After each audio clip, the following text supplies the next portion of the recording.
It's time for round 2 of conversation with a public school elementary teacher.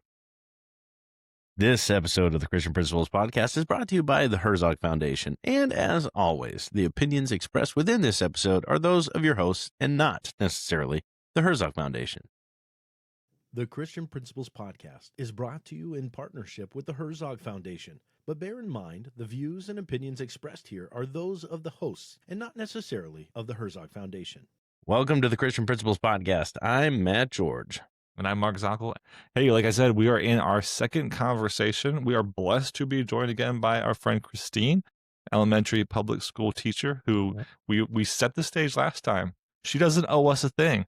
We haven't even sent her gift card yet for coming on. We will, but we haven't even gotten it to her yet. But like she's willing to come on and have a conversation with us. No ties, no demands. So we're pumped to have a conversation with her and just let her answers speak for themselves and to give us the context. We were commenting together after the show, and then I was where I met Christine before and where I interact with her other times. I had a conversation with her again about one of the things was realizing that we had IEPs starting in pre-K, starting there, and you know, but not everybody gets into pre-K or has that head start, so to speak. So very interesting, and the cost associated with those things. And so there was even revelatory information for me. Not that I know everything, but you know, kind of close anyway. Haha. Not all of us can know everything. Not all of us, but some of us have to, right? Okay, but getting into it for this evening to respect Christine's time and Matt's time. Matt's busy. He's got family coming into town. Christine, could you tell us, there is discussion about political neutrality in the public school classroom. There are those that would say the classroom needs to be a neutral space because taxpayers of all sides of the aisle, and not even on the aisle or aisles, pay for it. There's those that would say if we do not have discussions, and I would even say appropriate age appropriate discussions of political discussions of our day, we're doing our students a disservice. Could you tell me maybe start with where you are? So in the perfect, you know, Christine elementary school, CES, where would you come down on that? And then maybe contrast that or compare that. Maybe they're very comparable. Maybe it's high contrast, low contrast to your time in public education to this point. I definitely feel like it probably should be politically neutral for like all parties. I think it's appropriate to talk about like what's going on in the world because it's important for kids to know. The only time I ever really talked about politics in my kindergarten classroom was like a couple years ago when there was the election, because it's valid to their lives, and like they were like, oh, they were talking about who got elected and stuff like that. To be honest, I'm not really sure how much it gets talked about throughout public schools. If anything, it probably gets talked about in like the higher level history classes, if anything. I don't really think it's a big discussion point for many elementary school teachers. We have very strict curriculums that we have to stick to. So it doesn't really give us much like leeway in kind of going off and doing our own thing. But from my observations, I really don't see much in the classrooms of like vote for Trump or anything like that, or any signs of like anybody's political party. It's pretty much like very neutral. Gotcha. From like what I've observed. But like I'm not a very like I don't really follow politics kind of person, so like I would never bring that into my teaching. Sure. I'm a very independent voter, so I mean I would never sway my kids in any way or bring that into my teaching. But that's just me. I can't say for all public school teachers, but like from what I've observed, I really haven't seen much of like influencing teaching. Follow up to that, because hey, thank you so much again for your clarity and completely appreciate that. Let me change words on you. Let's go from political to let me change ideologically neutral. And I'll even pick a couple flags for you, right? So where Matt and I come from in our day-by-day walks in a Christian school, we are going to have, I'm not sure if you've ever seen it, but there's a traditional, they call it the Christian flag, and it's got a white backdrop with a blue top left square and a red cross in that top square. So three simple colors: the red on the blue on the white. And it's the Christian flag. And on many church stages or school stages, you would see that on the opposite side of the stage from the American flag. So Mhm.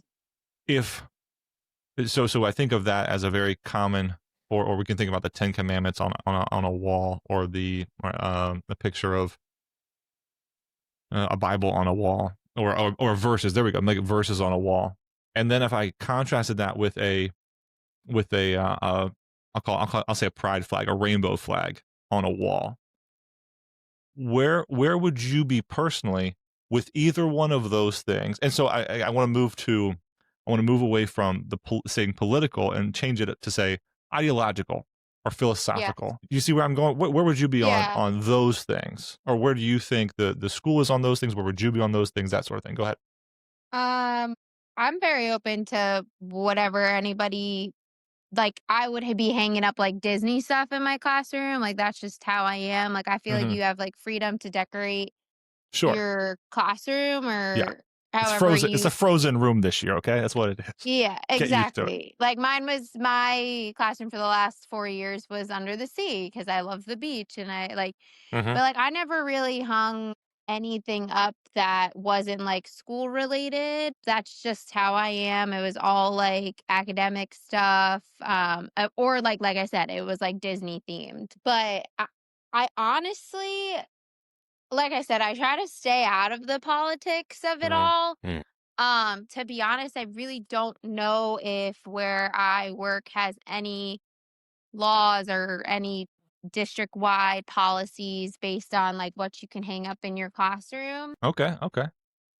So so from what you understand, that would come down to, let's just say, building leadership. That's the principal's, it's the principal's call, or whatever is in the faculty manual for that. Yeah, well, like we had to check because like I'm in the school counseling role now. Like we got sent posters that had information about like suicide awareness, and we Mm-hmm. even like wanted to check with our principal, and that came from like the district. Like they Sure. sent it to us, and we still even checked with our principal before hanging them up around the school. We checked with Mm-hmm. like our coordinator just to make sure, because like even those kind of signs we don't want the kids to read into them like a certain type of way, like, oh, Sure. suicide. So yeah, I mean, I would agree it comes from like the principal down or even like higher than that down.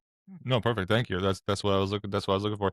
Do you think you had mentioned that was you being in the lower elementary? Do you think that also is something that could be different the higher you went up in the grades? Oh yeah, I'm sure. I'm sure like the higher ups like specific content. Like I think back to like history. Mm-hmm. I feel like history teachers would hang stuff up like that because like of their what they teach and their role and like they probably do have stronger ideals, but and they don't have as much like I guess like academic stuff to hang up, but like honestly, in all the classrooms I walk in, I've never seen anything that I was like, I'm not sure if that's supposed to be hanging up in a Mm-hmm. school. Good. Gotcha. So I think people like understand like they're teaching children. Children are very spongy and Mm-hmm. can Absolutely. really be swayed in certain ways. So I think they're understanding of that and they don't really let their ideals take over their role as like a teacher. Mm-hmm. Okay. I agree with 100%. They're sponges, complete sponges. Hey everyone, just a quick pause to talk about GradeLink's fantastic parent app. It keeps families in the loop effortlessly. Parents can check grades, announcements, and their balance from the app. Plus, it uses Face ID, so you don't have to even enter your username and password. If you want to make life a little easier for your school families, head over to cpp.gradelink.com and see how the parent app can help. This episode is brought to you by our partners at the Herzog Foundation, whose mission aligns beautifully with ours to advance and support Christ-centered education. The Herzog Foundation exists to catalyze excellence in Christian schools, helping more children experience academic rigor, biblical truth, and strong moral character, all in a safe and nurturing environment. Whether through teacher training, principal development, or strategic media efforts, the Herzog Foundation is committed to helping you, the Christian school leader, fulfill your calling with excellence. Their vision is bold but clear: a national renaissance in Christian education that impacts culture for generations. At the Christian Principles Podcast, we're proud to stand with Herzog Foundation in that mission. Learn more at herzogfoundation.com. Together, we're building schools and futures on the rock of Christ. And as always, tell them that the fellas here at the Christian Principles Podcast sent you their way. The last time we talked, we got into a little bit about the IEPs, and we talked about parents showing up, and even along those lines of, have you experienced parents pushing for things not to be taught, or uh, I guess what I'm saying is there a clear line as far as, okay, we as the school have this responsibility for the kids, and then from here on, it's the parents? Is that kind of clear from your perspective? Um, well, like I said before, I really had like very strict guidelines on curriculum I needed to touch. Um, so there really wasn't much room for swaying. I mean, I would teach like the week for Christmas, I would do like holiday stuff. Mm-hmm. And there are certain areas where they're like, you can't really do holiday stuff because there are children who don't celebrate those holidays. Could you get specific? Would you mind being specific there for us? Just again, because of your very specific background in this Mm-hmm. area at those grade levels. So like certain, I guess, like Haitian families, and Mm-hmm. they don't really celebrate the holidays. So it was more in like the other district that I worked with that they were like you couldn't specify and do like there were some Christmassy things if I did them with my students that there's like certain families I wouldn't send them home with. Like I would Mm-hmm. do that with them at school, but like I wouldn't send it home to the family because the family didn't really like or celebrate or recognize that. But to your other point, no, I don't really feel like I had much influence from the parents, like kind of voicing if they wanted something taught or not, because we really didn't have much room for like freedom of teaching topics. Change things up, yeah. Yeah. Yeah, you've mentioned it a couple of times. Just to follow up there again, did you ever feel? Well, let me ask this first. Did you ever come to a point of that curriculum, even in the K? You said it was your kindergarten and first grade, or was it second grade? And I And taught second. second grade for a couple years too. So K first and second is your Yeah. background to this point, just the homeroom teacher wise, not the rest of the stuff you do. But so was Mhm. there ever a point in K first or second in that curriculum that you were closely tied to that you got to and you're like, I know this is going to be a, I don't want to say pain point, but pain point amongst certain of my families, or I know that Johnny over here, his family has this ideology. And I know that this specific part of the curriculum, health curriculum gets thrown out a lot nowadays, but maybe even it was, I guess in lower grades, you wouldn't have the science or the history as much, but was there anything you came across or a worksheet you came across or anything like that you said, okay, I'm bound to be in this curriculum. I wonder if this is going to go over well, or even personally, we're like, I don't want to teach this. Have you had those thoughts about any of the curriculum that you have been so closely bound to? No, not really. They do a pretty good job of like picking the topics. A lot of times they like pick themes, and then in those themes, like the books that they choose are very developmentally appropriate for the students, and the Mm-hmm. concepts are for Mm-hmm. like like it's family friendship. Mm-hmm. We did like animals one unit. We did learn about like different countries in the world, but it was very like their what was their transportation, what is their foods like. Mm-hmm. But I never really felt uncomfortable with any of the things that were expected to teach. Like even now, I'm expected to teach sexual assault lessons, and I feel like those are Mm-hmm. very needed for students to like understand like who's a safe person in their life, what's a safe touch, what's an unsafe touch. And there we do have to be like, listen, like this is scary. This can happen to anybody. Mm-hmm. Um Honestly, like, teaching those lessons have made me feel not uncomfortable, but, like, I have to kind of real talk with these kids right now. Mhm. Well, just again, you're leading us in points I'm very interested in. So when you do you have that role right now? You would go into classrooms and have that discussion Yeah, now as as a a school school counselor? counselor, we're mandated by law to teach lessons about that topic. Mhm. So you would go all the way up to 5th you go K to 5th grade with that or a different. No, 4th through 8th. But yes, Gotcha, kindergarten 4th through 8th, gotcha. kindergarten kindergarten through 8th grade, and I don't even probably through high school, but I did teach a lesson like that in kindergarten last year.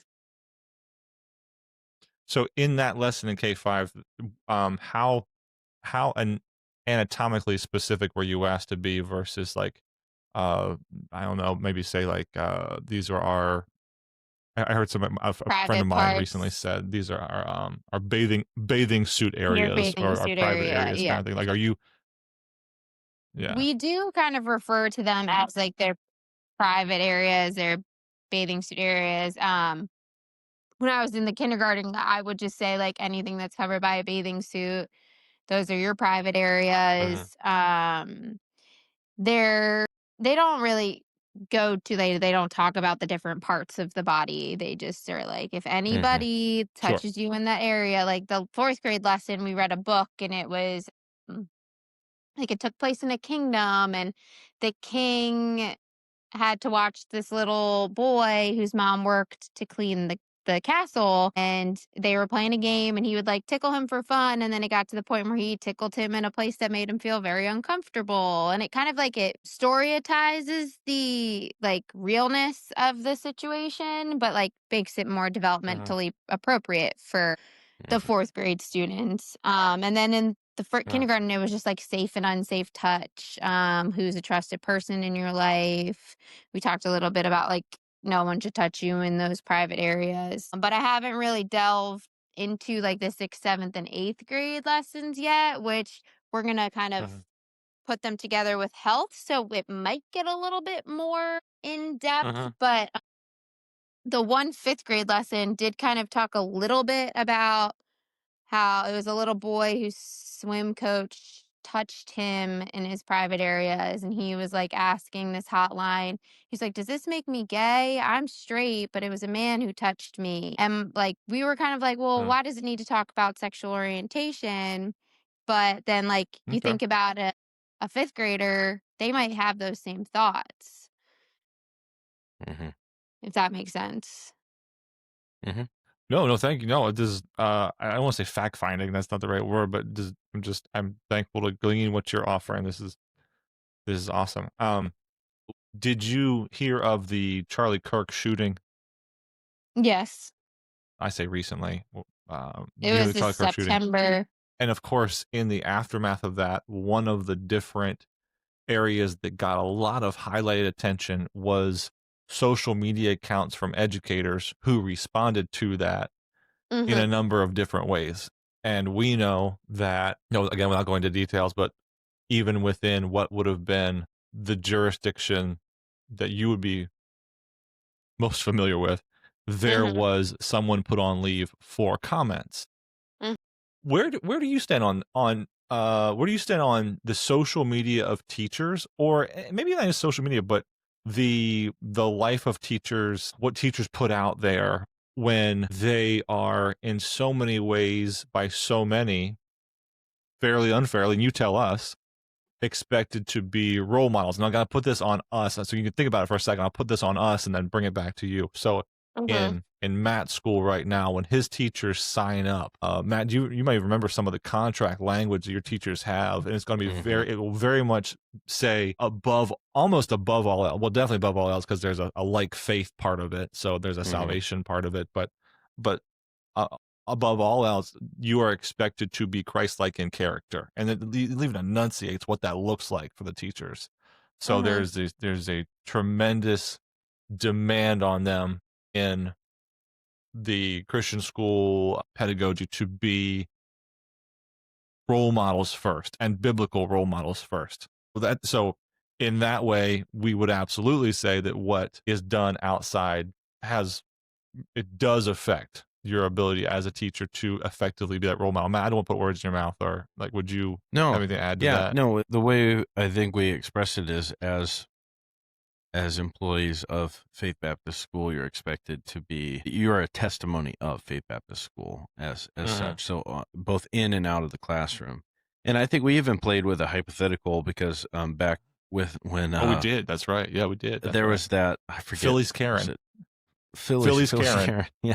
Philly's Karen. That's right. When people were saying, "Oh, she's a teacher and she ought to be fired," which she wasn't. But we were playing with that as a hypothetical. Like, okay, what if that was one of our teachers?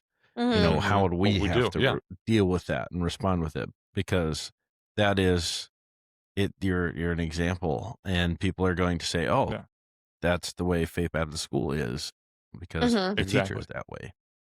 So I guess, so ask the question, brought it back to us, ask you the question again.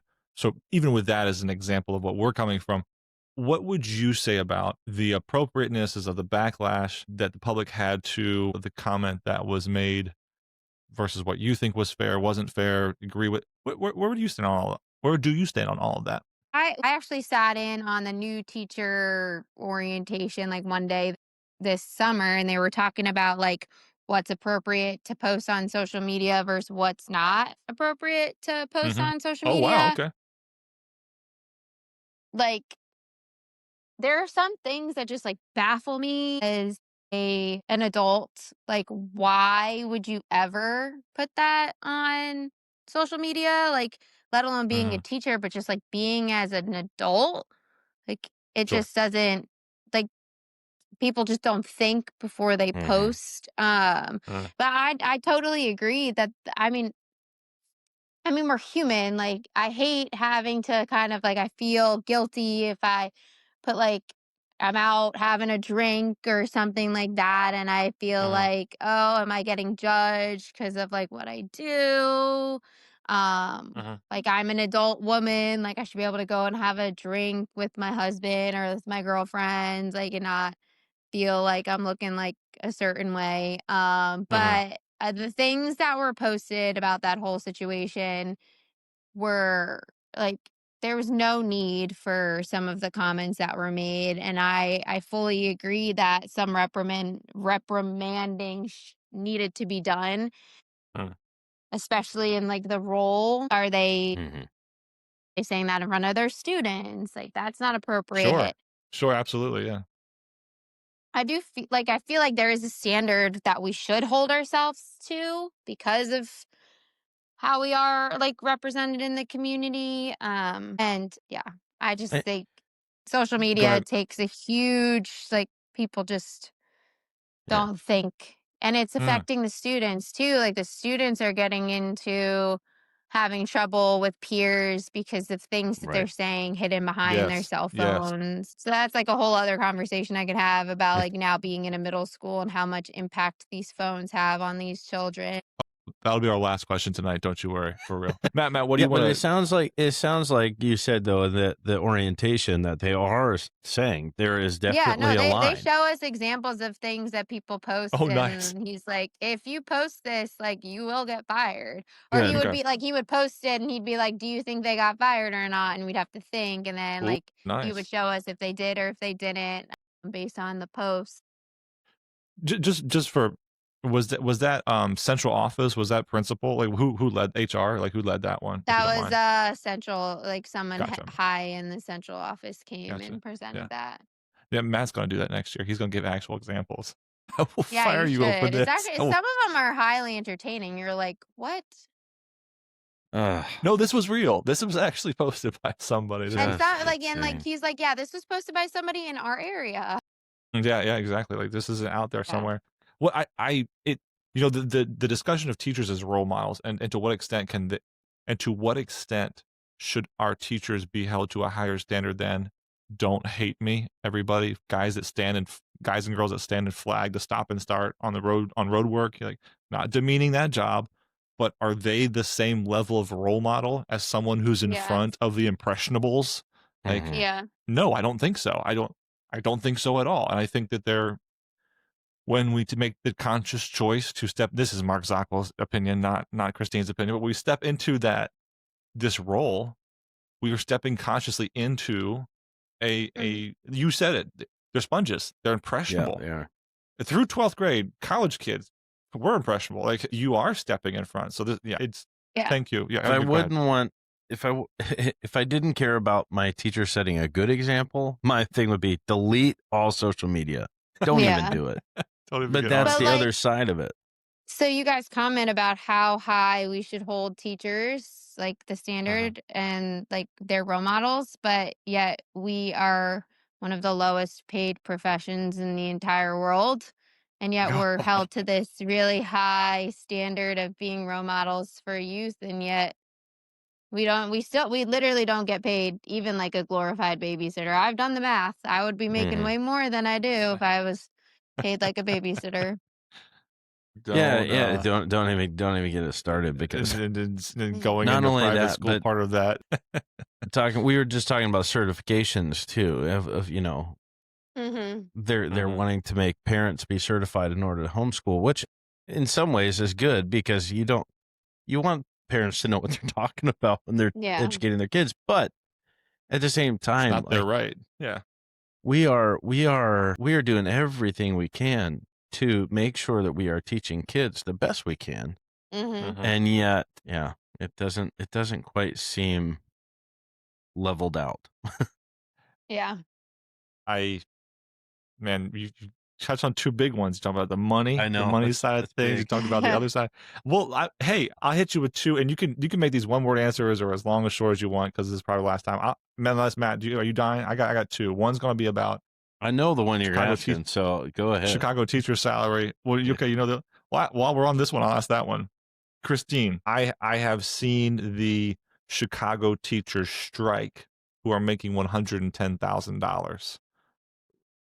You're a teacher, you're an educator, I imagine you are in your teacher union. When you hear that, is there a point at which the striking is appropriate, is inappropriate? We're Chicago, so okay, higher cost of living, whatever else. What are your general thoughts when you see strikes around the country? I mean, what are you going to do if all the teachers don't decide to come to work one day? There's really not much you can do because we have like two subs that come. So like the schools would kind of be like SOL if like teachers just didn't show up. So I mean, I feel like it could have an impact, but like Mhm. what really much will it actually do? Because there's a lot more going into where our salaries come from than I think people who don't work in the education. I didn't even know till last year, or maybe the year before, how much goes into like where our salaries come from and what determines Mhm. how much we get. So I mean, Are you yeah, it speak sounds great in theory, but I don't know how impactful they actually can be. are you in a situation where um a very large proportion of what you came to understand would be your money comes from real estate taxes within the area? Yeah, Yeah. pretty much. Yep. Mhm.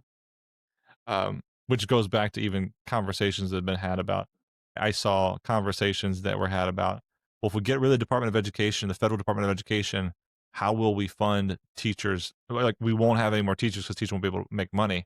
And Hmm. it was one of those like, well, pause, don't get out of your depth. The federal government does not pay teachers salaries. Mhm. You paying your real estate taxes, that's what pays our teachers salaries. We could, go further, but just on that one point, random side note. Anyway, Matt, what was the other question I was Yeah. going to ask? I got to hear from you. Cell phones. Yeah, that's right. Cell phones. Cell phones. Christine, tell us the youngest student you knew had a cell phone. No, I'm pretty sure some of my kindergartners had cell phones. Okay, gotcha. So five. So, what were the policies in place for cell phones from when you started teaching to now? And I mean, you're a school counselor now, you know those rules now, I'm sure too. So, like, have you seen any kind of change in that policy? Has it been the same throughout? Have you seen it swing? What has it been from your start to now? I mean, I'm pretty sure it's a no cell phone policy. in the school, but how many cell phones do I see during the day? Pretty much every student has their cell phone either in their hand or in their back pocket. I took a cell phone away because the kid had a sub and he was just using it. He was like hiding under his desk and like using his phone. Being in a middle school now changes my view on it completely than being in an elementary school because it really wasn't a problem Oh, yeah, talk to with us. the Talk to us about little that. ones, but I feel like the cell phones are a big problem in middle school because there's supposed to be a no cell phone policy, but I don't know how enforced it's being. They're just like I feel like they're causing a problem because like they're texting each other and they're like trying to meet up in the bathroom and then Yeah. being in the bathroom causes problems. Is it if we see it, we take it? Is it that what That's the what it enforcement should is? be. Yeah. So Okay. it's up But to I the don't know how faculty and many staff. teach Yeah, they have to be the bad guys then. They have to be the yeah. ones that come and take. Christine is anonymous here. Christine, in your time with cell phones administration, do you see Mhm. administration enforcing cell phone policies? Yeah. And if again back to Christine's elementary school or Christine's middle school now, what would be your cell phone policy and how would you enforce it? Or to what extent would you enforce it? In like the best case scenario, Mm-hmm. they would be in their lockers or like in their backpacks, not on their person throughout the day. Like I understand for the parents, like I didn't get a I mean I'm 30, but like I didn't get a cell phone until I was in middle school. I got on like the middle school soccer team, so like I had that so that I could text my mom when practice was over. Mm-hmm. Obviously, it didn't have like the internet that they have now. Mm-hmm. And like I get like parents needing like wanting to know where their kids are, but they don't need them throughout the day. Like they need to be locked in their locker, in their backpack. Like if it needs to be on them at school, if like that's what the parent wants, like they don't need it with them in the classroom. It just causes distraction. It causes more problems than is good. Like they have iPads, so they don't really need their cell phone. You tell me if you are dealing with 100% 100% of the behaviors that you deal with. I'm saying negative behaviors, right? 100% of the negative behaviors that get brought to you as a school counselor, or just that you wouldn't be aware of in general, to go somewhere. How many of Mhm. those would what percentage of that would be gone if you remove what percentage of that 100% that you currently have right now would be gone if cell phones literally there was a force field around the school and there was no cell phones that could penetrate that force field. They crossed first step in and there was no cell phone. How much will your 100% drop? And I'm sure again, whatever the percentage is it would drop would be replaced with something else, but for the first day Mhm. anyway. I don't know, at least 60%. Wow. Yeah. Yeah. I believe it. I believe you. Yeah. I absolutely believe you. And um let me ask you this, Matt. Could you tell us your cell phone policy at your school? Yeah. We have zero cell phones, but Sure. they drop them off as they come in, which, Mhm. we're not dealing with the quantity, I'm sure. But yeah, they Sure. drop them as they come in and they pick them up as they leave. So, Mhm. do you consider that, Christine, to be draconian, out of line, unnecessary, necessary, appropriate? Like, where would you be on that scale of I'd be fine appropriateness? with it. Be fine. I'd be fine with it. I don't know if the parents would. Like Yeah, and yeah. to be fair, like not all of our parents are even 100% on board with that either. But that's where the over communication, and that's we make sure that we are very clear with what is going on at school. Anytime there's an emergency, that we're clearly communicating.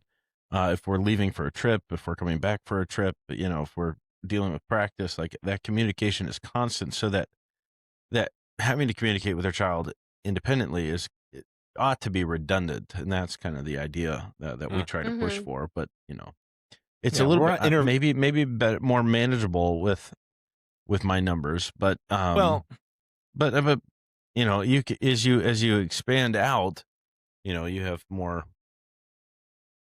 facilities I to be would. able to I'm accomplish about to that too. say But logistics would ramp up as the numbers yeah, ramp up. We're not interviewing you right now. Big Come Bird. on, bring it on. Stay out of it.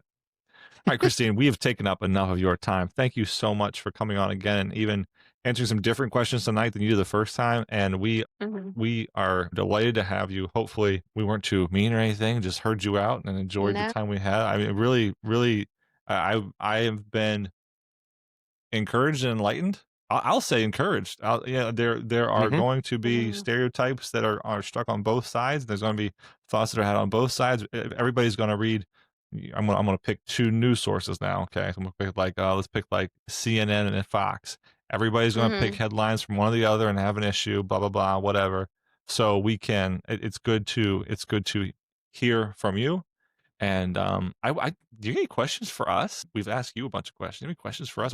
Matt even told you about his school a little bit. So No, not really. I mean, cool. yeah. I mean, like, I love being a public school teacher. There's so much benefits to it. Like you said, there's like ups and downs of anywhere you could go. I'm a product of public school.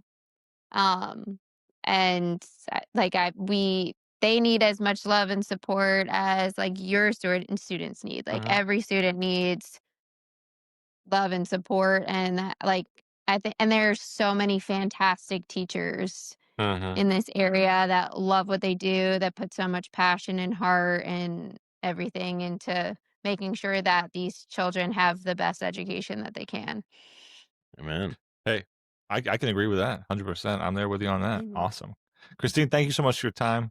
Feel free to step away. We've appreciated having you. Bye. Have a good night. Thank you. All right. Matt, who are we hearing from tonight as our Christian in the spotlight? The one and the only Todd McCool. Mr. McCool from Centerville Christian McCool. Academy. They're in South Boston. But no, folks, it's not Massachusetts. That's South Boston. Not MA. It's VA. That's the VA. Todd, I'm going to pray for you now, Mr. McCool. Father in heaven, I thank you so much for Todd. I thank you so much for the opportunity that we have had to discuss with our peer in a sister institution, a public institution, what she believes, what she has found, what she has walked through. And it would have been a delight to have the same conversation with Mr. McCool. It would have been a delight to have the same conversation with Todd. But as he perhaps even hears this episode, as he works through his thoughts on these things and others for his school, bless him in the work, bless those he touches. And as Christine was saying, might he be able to offer love, and we would say biblical Christ-like love, to every student he comes in contact with at that school. And we will love you and praise you for the work he is doing, and you allow him to do there in South Boston. Amen. Yeah.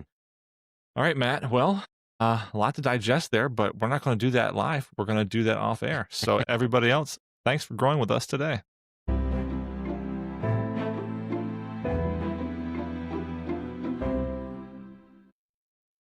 We want to thank you for listening.